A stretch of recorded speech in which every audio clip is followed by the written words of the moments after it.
La route est ouverte maintenant, et c'est le déferlement des blindés vers Colmar. Voici les faubourgs.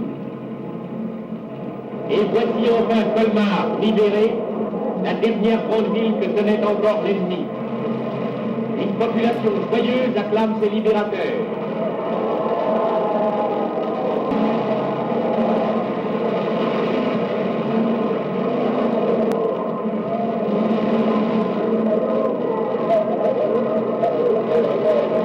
Tout le monde les attendait, mais ils n'arrivaient pas. Il y avait la bataille de Sickelsheim et tout ça. Le soir, on les entendait. Le canon qui tenait les mitrailleuses. Alors on disait toujours, ça sera pour demain. Même le demain n'arrivait pas. Et on était dans l'angoisse. On dit, dans la maison, il y avait les beaux-parents étaient en bas et nous au premier étage. Et alors on couchait dans la cave parce qu'on a toujours peur des obus qui allaient tomber. Et alors finalement, c'est arrivé le 2. Alors ce matin-là, il y a des craquements partout, des obus partout. Et puis on les attendait à chaque instant, mais ils n'arrivaient pas. Et alors, à 11 heures, ma belle-mère était justement montée pour faire quelque chose dans la cuisine. Et tout à coup, on a un crac. Oh, qu'est-ce qui se passe? La belle-mère qui dit, il y a un obus. Nous allons voir, évidemment, il y avait un trou dans la toiture. On est monté sur le toit pour voir. Et puis on a essayé de réparer. Et malheureusement, on n'a plus pu sortir pour voir de la ville.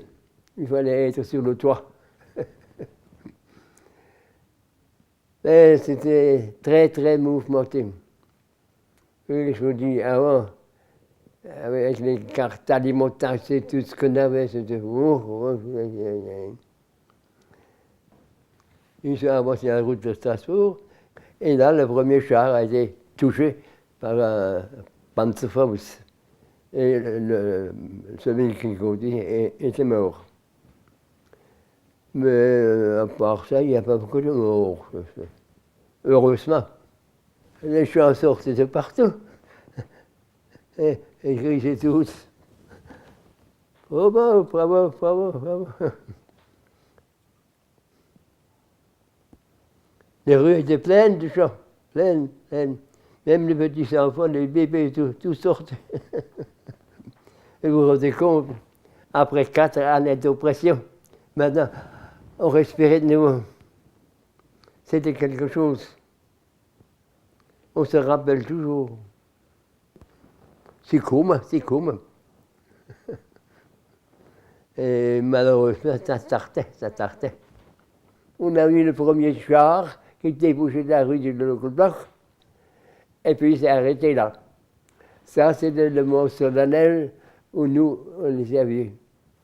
Évidemment, les choses sortaient de partout. Ils criaient, ils étaient contents. Et j'ai été mobilisé à Courcieux, de l'autre côté des Vosges. Et là, on a été fait prisonnier. Et alors, c'était un moment mouvementé. On était tout un régiment qui a cédé. Et ma femme a appris que le régiment est là-bas.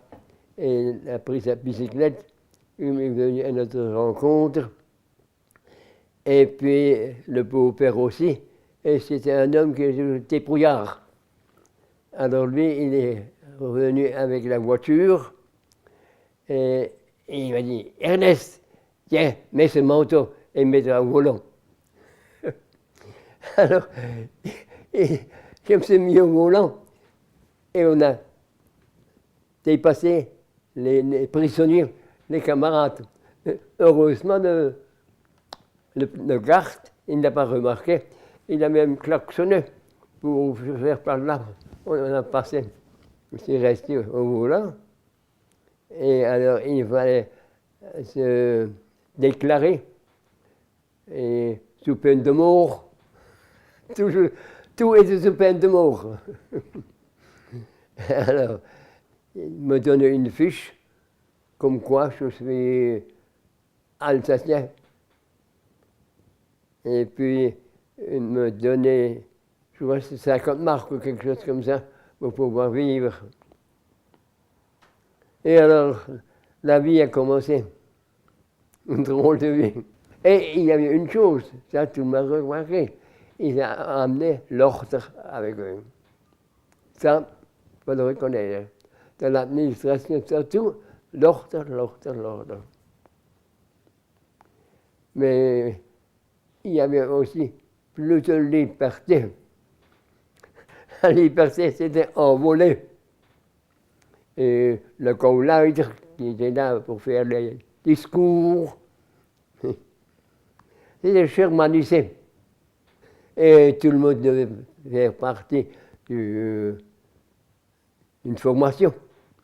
Alors, tous les malins, ils sont allés dans cette formation, NSKK, Kraftfahrer. Il y avait le chef de la Gestapo qui logeait dans la rue Saint-Joseph, donc tout près d'ici.